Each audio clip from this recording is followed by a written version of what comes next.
berkat rahmat Allah yang Maha Kuasa. Pada sore hari ini kita berada di Mahavihara atau yang terkenalnya dengan Buddha tidur ya. Kurang lebih sepanjang 22 meter dan ini merupakan satu simbol dari agama Buddha ya. Simbol dari ketenangan, perdamaian, ketentraman yang dibawa oleh ajaran Buddha. Ya. Dan yang menarik juga bahwa apapun yang ada di sini juga merupakan timbul, dan ketika tadi saya mulai masuk dari gerbang vihara, maka di situ ada tulisan tentang vihara mengucapkan selamat bulan puasa atau selamat bulan Ramadan. Dan itu pun juga satu simbol, satu tanda bahwa di sini, di Mojokerto, di Trowulan, yang namanya Buddha dengan agama Islam adalah bersaudara. Dan simbol juga di Indonesia bahwa semua yang berbeda-beda agama adalah saudara, Bhinneka Tunggal Ika.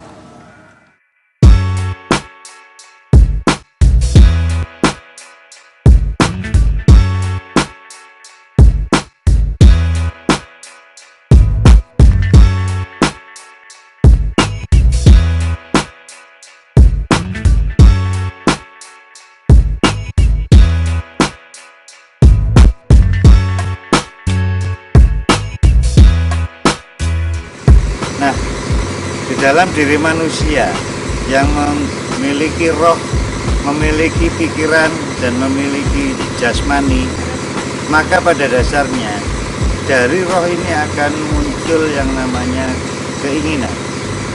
Dan tergantung pada kekuatannya, jika masih belum terlalu ya, keinginan itu akan disebut dengan kecondongan.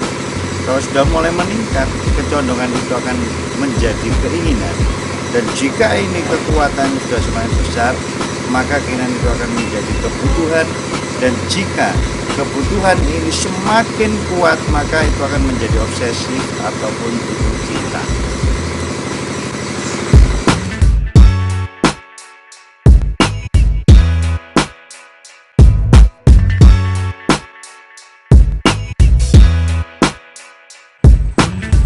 Nah, keinginan, apakah itu berupa kecondongan, ataukah itu dikatakan keinginan atau kebutuhan, atau yang sangat kuat yaitu obsesif atau cinta? Pada dasarnya itulah nanti yang akan menggerakkan pendaman memori bawah sadar seseorang. Pendaman memori bawah sadar seseorang mana yang akan bergerak, maka itulah yang akan menggerakkan pola berpikir atau cara berpikir seseorang. Dan cara berpikir seseorang itulah yang kemudian akan menggerakkan perilakunya.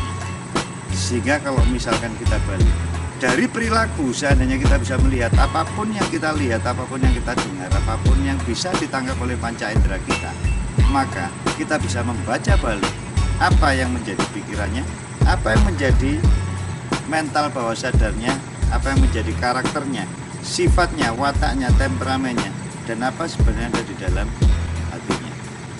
Nah, inilah yang menjadi dasar tentang membaca karakter dari segala macam tanda-tanda yang ada di alam semesta ini. Dan ini pun merupakan tanda. Buddha bersikap seperti ini merupakan tanda. Dan mungkin Anda belum tahu tanda apakah dua jari seperti ini.